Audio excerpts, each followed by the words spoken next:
Hello and welcome students. बेटा आज हम प्रोबेबिलिटी में बेस फॉर्म पढ़ेंगे बेटा। लेकिन बेस फॉर्म में पढ़ेंगे हम पहले नीड फॉर बेस फॉर्म कि हमें बेस फॉर्म की जरूरत क्यों पड़ी या बेस फॉर्म का यूज कहाँ हो रहा है बेटा। बेस फॉर्म को डिराइव करने से पहले या उससे पहले हम पढ़ेंगे नीड फॉर बेस फॉर्म की जरूरत हमें क्यों पड़ी बेटा। देखो बेटा एक एग्जांपल मैं देता हूं, जिस एग्जांपल से आपको समझ आएगा कि हम बेस फॉर्म क्यों पढ़ते हैं। फिर उसके बाद हम बेस फॉर्म को डिराइव करेंगे और फिर उसके बाद हम बेस फॉर्म पे क्वेश्चंस बेटा करेंगे। से बेटा हमारे पास दो बैग्स है, से कोई भी दो बैग्स, ये बैग फर्स्ट है से, एंड हमारे पास दूसरा बैग है से बैग सेकेंड। से बैग फर्स्ट में बेटा 3 रेड एंड 4 ब्लैक बॉल्स है, एंड बैग सेकंड में से 2 रेड एंड 5 ब्लैक बॉल्स है। सिंपल बेटा कंडीशन डेली लाइफ से रिलेटेड। से हमारे पास दो बैग्स है, एक है बैग फर्स्ट, दूसरा बैग सेकंड। बैग फर्स्ट में 3 रेड बॉल्स है और 4 ब्लैक बॉल्स। बैग सेकंड में 2 रेड एंड 5 ब्लैक बॉल्स है। देखो बेटा अभी तक जो हमने प्रोबेबिलिटी पढ़ी ना, कंडीशनल प्रोबेबिलिटी या मल्टीप्लिकेशन फॉर्म की बात करें तो अगर हमें ये पूछा जाता हमसे कि कितने चांसेस है कि हम बैग फर्स्ट या बैग सेकंड से बॉल निकालें, that is probability of selecting A ball bag, probability of selecting A bag 1 और बैग सेकेंड। कितने चांस है बेटा हम बैग फर्स्ट को सिलेक्ट करें, बैग फर्स्ट से बॉल निकाले, वो है बैग फर्स्ट कितने हैं 1, तो टोटल बैग्स कितने हैं 1/2। सिमिलरली बैग सेकेंड को सिलेक्ट करना कितनी प्रोबेबिलिटी है उसकी 1/2 आल्सो। या अगर हमसे क्वेश्चन पूछा जाता कितने चांसेस है कि रेड बॉल निकले अगर हम बॉल बैग फर्स्ट से निकाले, अगर आपसे ये क्वेश्चन पूछा जाए, अब बताओ रेड बॉल के निकलने के कितने चांसेस है जब हम बॉल कहां से निकाल रहे हैं बैग फर्स्ट से।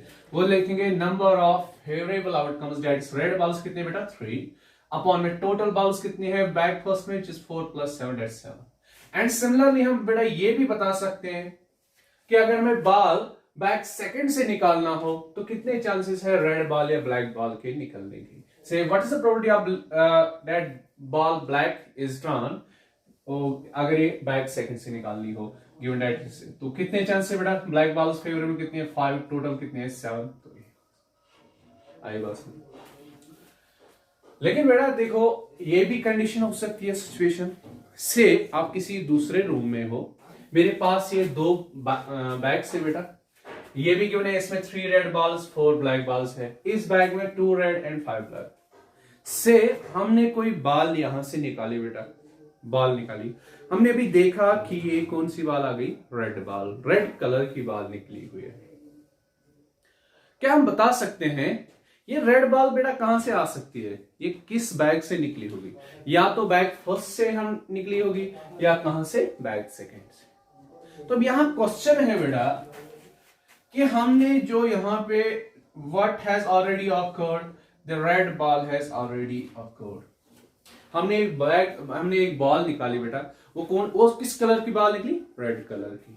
अब यहां पे क्वेश्चन है क्या हम बता सकते हैं कि कितने चांसेस है कि ये बॉल बैग फर्स्ट से निकली हो या ये बॉल बैग सेकंड से निकली। देखो बेटा क्वेश्चन क्या है, यहां पे हमने जस्ट एक बॉल निकाली, ये तो हमें पता है या तो ये बैग फर्स्ट से आई होगी या बैग सेकंड से, लेकिन यहां क्वेश्चन है क्या हम ये बता सकते हैं कि जो बॉल रेड बॉल आई है, रेड बॉल निकली है, कि ये बैग फर्स्ट से निकली हो या बैग सेकंड से। What is the probability of drawn ball is on the bag first, ये है क्वेश्चन। ये हमने अभी तक यहां पे देखो बेटा, यहां ऑलरेडी एक इवेंट ऑकर हुआ है, हमें उसके कॉज में जाना है, रिवर्स में जाना है, कितने चांसेस है बैग फर्स्ट से आई होगी। So this is called a reverse probability. तो बेटा जब भी रिवर्स प्रोबेबिलिटी की बात होगी तो आपको क्या यूज करना चाहिए, बेस फॉर्म। बेस फॉर्म जो है बेटा वो हमें रिवर्स प्रोबेबिलिटी बताती है, वो हमें प्रोबेबिलिटी ऑफ कॉज बताती है जिससे कोई प्रॉब्लम ऑकर हुई हो। जैसे कि यहाँ पे रेड बॉल ऑकर हुई है, हमसे पूछा जा रहा है कितने चांसेस है कि ये बैग फर्स्ट से आई, निकाली हो हमने। एक तो ये बेटा क्वेश्चन है कितने चांसेस है कि रेड बॉल निकले जब हम इस बॉल को निकालेंगे बैग फर्स्ट से, ये तो एक कंडीशन है। हमें गिवन दिया गया है कि आपको कहां से बॉल निकालनी, बैग फर्स्ट से निकालनी है। अब बताओ कितने चांसेस है कि रेड बॉल आएगी। लेकिन यहाँ पे देखो बेटा, हमने एक बॉल निकाली है, वो हमने देखा है, ऑब्जर्व किया है कि वो रेड बॉल है। अब बताओ कितने चांसेस है कि ये बॉल जो आई है रेड बैग फर्स्ट से आई। तो यहाँ पे हमें रिवर्स जाना होता है। जब भी हमें ऐसे क्वेश्चंस हो जहां पे हमें रिवर्स प्रोबेबिलिटी फाइंड करनी हो, यहाँ कहे जहां पे हमें कॉज की प्रोबेबिलिटी, जिस कॉज से, जिस वजह से वो इवेंट ऑकर हुआ हो, जिस कॉज से, जिस वजह से वो प्रॉब्लम ऑकर हुई हो, जब हमें प्रोबेबिलिटी ऑफ कॉज फाइंड करना हो, तब हम किसका यूज करते हैं बेटा, बेस थॉर्म का यूज करते हैं। सो दस probability base theorem gives us what beta, gives us probability of cause, probability of cause, or you can say, or it gives us probability, or it gives us reverse probability, reverse। तो बेटा reverse हम क्यों पढ़ते हैं base theorem, जब भी हमें probability of cause find करनी हो या रिवर्स प्रोबेबिलिटी फाइंड करनी हो, तब हम बेटा किस चीज का यूज करेंगे, बेस थॉर्म।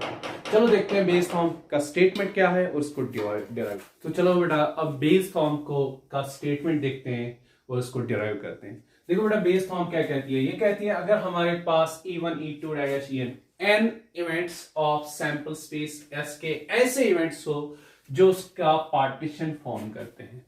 सो हमने अभी पढ़ा है पार्टीशन ऑफ सैंपल स्पेस क्या होता है। दैट मींस अगर ये n इवेंट्स S का पार्टीशन फॉर्म करते हैं तो तब ये n इवेंट्स म्यूचुअली एक्सक्लूसिव होंगे। अगर आप कोई भी दो इवेंट्स का इंटरसेक्शन लोगे तो वो 5 सेट आएगा बेटा, और ये n इवेंट्स एग्जॉस्टिव होंगे बेटा। एग्जॉस्टिव का मतलब अगर इन n इवेंट्स का हम यूनियन करेंगे तो हमें सैंपल स्पेस मिलेगा पूरा। ओके, पार्टीशन का मतलब these are mutually exclusive and these are exhaustive events. Further लिखा बेटा अगर इस S का कोई और इवेंट A हो जो ऑकर होगा या इवेंट E1 से या इवेंट E2 से या इवेंट En से, देन आप बताओ कितने चांसेस है कि EI ऑकर हो given that A has already occurred। Then what is the probability of particular E given that event A already occurred हो। चलो बेटा इसको मैंने अभी लिखा नहीं है, इसको हम पहले डिराइव करते हैं, देखते हैं यहां क्या आएगा। हम लिखेंगे बेटा since we know by conditional probability का यूज करके हम लिखेंगे we know by conditional probability what probability of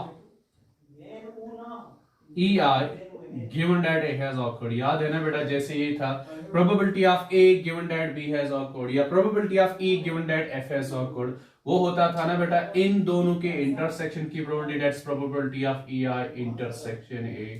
याद है ना। तो अपॉन में क्या होता था बेटा, अपॉन में होता था जो इस बार के बाद इवेंट लिखा होता था उसकी probability, that's probability of A। जैसे हमने पढ़ा बेटा probability of conditional probability of E given that F has occurred, it equals to probability of E intersection F upon probability of that event which occurs after the bar which has already occurred, which is probability of A। आई बात बेटा समझे। इस step को हमने लिखा by using conditional probability। अब देखो बेटा ये चीज भी हमने पढ़ रखी है using multiplication form। multiplication form हमें कहती है probability of EI intersection A, that is कब दो इवेंट्स एक साथ साइमल्टेनियसली ऑकर हो सकते हैं उसकी प्रोबेबिलिटी क्या होती है बेटा, EI के होने के चांसेस मल्टीप्लाइड बाय A के होने के chances given that EI already occur हुआ है upon a probability of A। सो ये वाला स्टेप हम लिखेंगे बेटा this happens because of multiplication form, by using multiplication form, multiplication form का यूज करके। जिसने मल्टीप्लिकेशन फॉर्म नहीं वो मेरा प्रीवियस लेक्चर देखे। Probability of EI intersection A किसके इक्वल होता है बेटा, EI के होने के चांसेस मल्टीप्लाइड बाय A के होने के चांसेस, लेकिन EI ऑलरेडी ऑकर हो given that E has already occurred। Next step लिखने से बेटा पहले मैं आपको याद दिलाता हूं लॉ ऑफ टोटल प्रोबेबिलिटी। तो लॉ ऑफ टोटल प्रोबेबिलिटी में हमने क्या कहा था, अगर एक S के n इवेंट्स ऐसे हो जो उसका पार्टीशन फॉर्म करते हो, दैट्स वो म्यूचुअली एक्सक्लूसिव और एग्जॉस्ट इवेंट्स हो, और फिर अगर कोई ऐसा इवेंट होता जो इन एन वेज या इन एन इवेंट्स में से किसी भी एक इवेंट के साथ ऑकर होता, तब उस इवेंट ए की प्रोबेबिलिटी होती थी, प्रोबेबिलिटी ऑफ ए किसके इक्वल होती थी बेटा, probability of EI, that's E1 multiplied by probability of A given that E1 has already occurred plus probability of E2 multiplied by conditional probability of A given that E2 has occurred plus so on probability of last event which is En multiplied by conditional probability of A given that En has occurred. This is the law of total probability जो हमने already previous lecture में discuss कर रखा है। देखो बेटा इस चीज को, ये जो है राइट साइड, इसको हम कंपैक्ट फॉर्म में भी लिख सकते हैं, इसको समेशन फॉर्म में ऐसे लिखेंगे। देखो बेटा वेरी क्या हो रहा है, ई की वैल्यू जो है सब सेपरेट वो वैल्यू, ई की वैल्यू 1 है, यहाँ 2 है एंड 3, तो लिखेंगे ई की वैल्यू कहां से कहां तक वैरी हो रही है 1 to n, तो इसको हम बेटा से j से plus j running from 1 to n, probability of E, देखो बेटा वेरी हो रही है, और ये हो रहा था ना E1 E2 E3 एंड, तो यहां लिखेंगे EJ।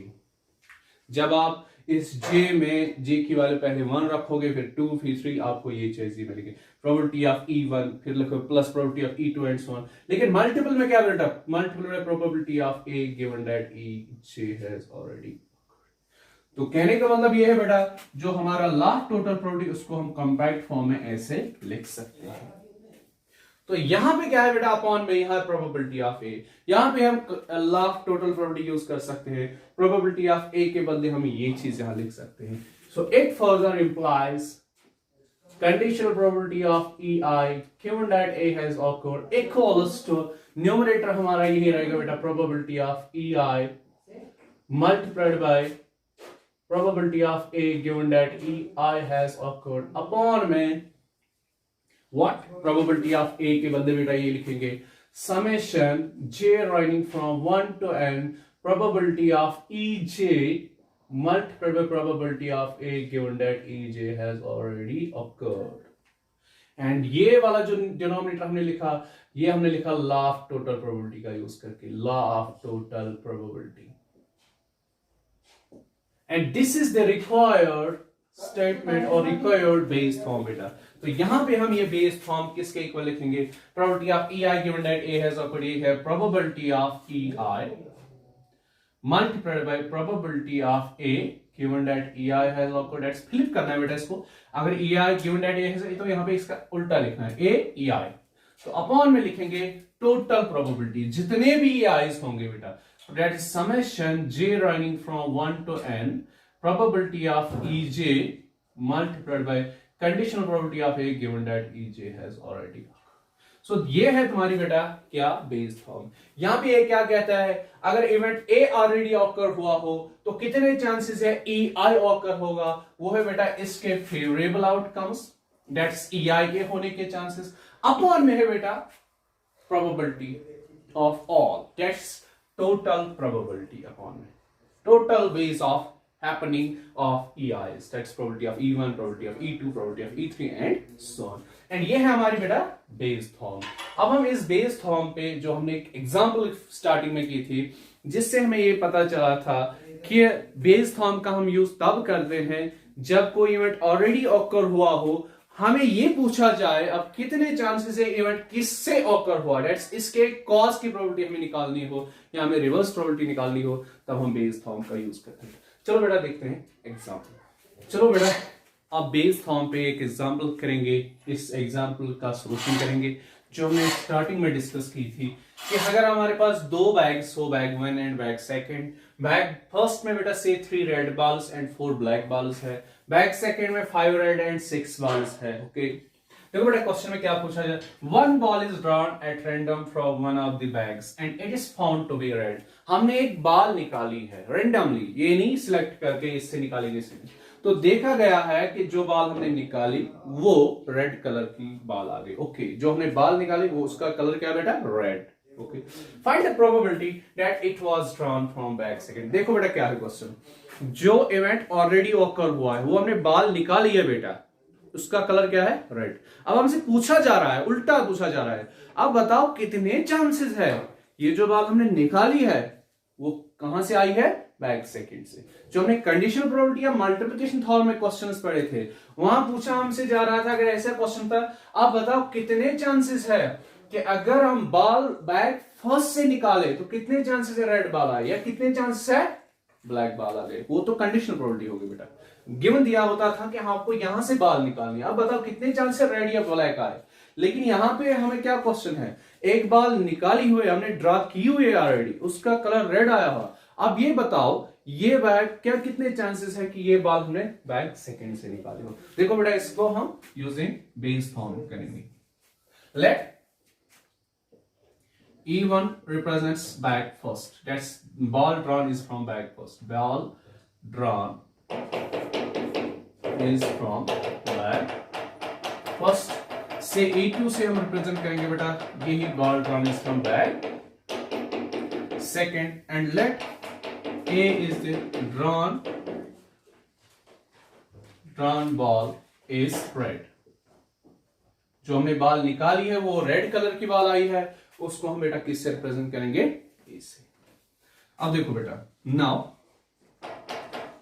Probability of A given that E1 has occurred, इसका मतलब क्या हुआ? देखो बेटा E1 has already occurred, इसका मतलब हुआ कि हमको बाल कहां से निकालनी है? बैक फर्स्ट से।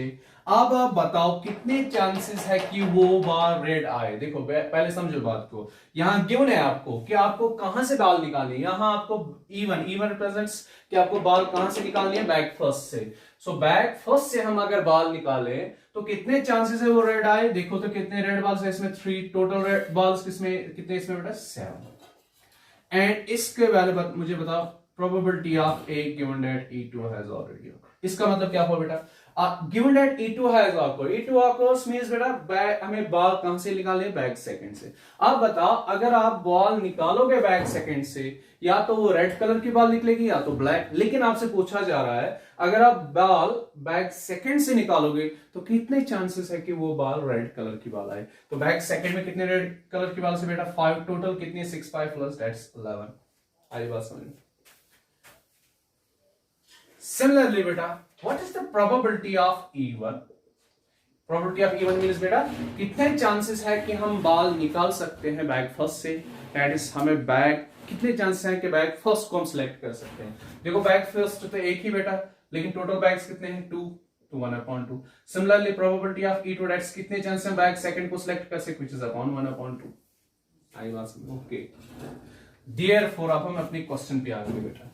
हमें गिवन दिया गया था कि रेड बॉल ऑलरेडी निकल गई है, तो रेड बॉल के होने के चांसेस हमने ए से रिप्रेजेंट किया, दैट्स ऑलरेडी ए ऑकर हुआ है। ओके, क्या ऑकर हुए? हमने एक बॉल निकाली है, वो बॉल क्या ड्रॉ की हुई है बेटा? रेड कलर की बॉल निकली हुई है। Okay, given that A has already happened. तो अब हमें क्या क्वेश्चन पूछा जा रहा है, अब बताओ कितने चांसेस है वो जो रेड बॉल निकली है वो बैक सेकंड से है। बैक सेकंड को हमने बेटा किससे रिप्रेजेंट किया? E2 से।